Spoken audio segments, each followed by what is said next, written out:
А вы знали, что строится свалка для мусора между Золитуда и Иманта, пока идет борьба против крематория? Такой пост появился в одной из иманских групп на Фейсбуке сегодня с утра. Появился и сразу же был заполнен комментариями.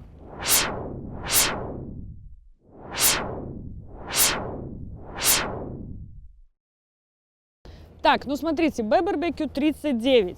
Вообще здесь написано, что тут будет площадка для сбора сортированного мусора, среди всего прочего опасных отходов. И также тут будут пункты для обмена вещей.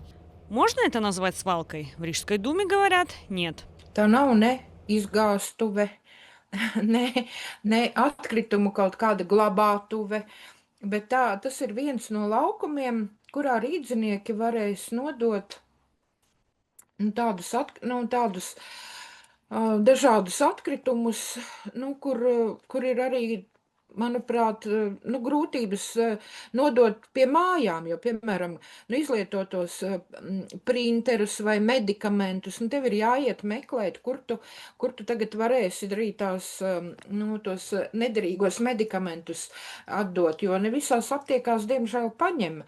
Un ir arī bīstamie atkritumi, ir arī lielgabarīta atkritumi. Tur tiks pieņemti tādi, iepriekš sašķiroti atkritumi, tur gan plastmasa, piemēram, koka iepakojums. Cilvēki arī varbūt pērk kaut kādas lietas, kur ir, es nezinu, uz paletēm saliktas vai ne.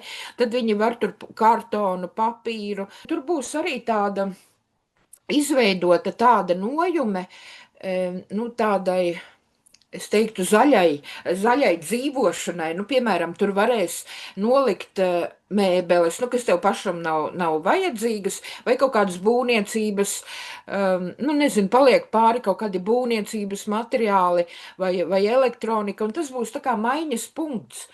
Es nolieku, tu paņem.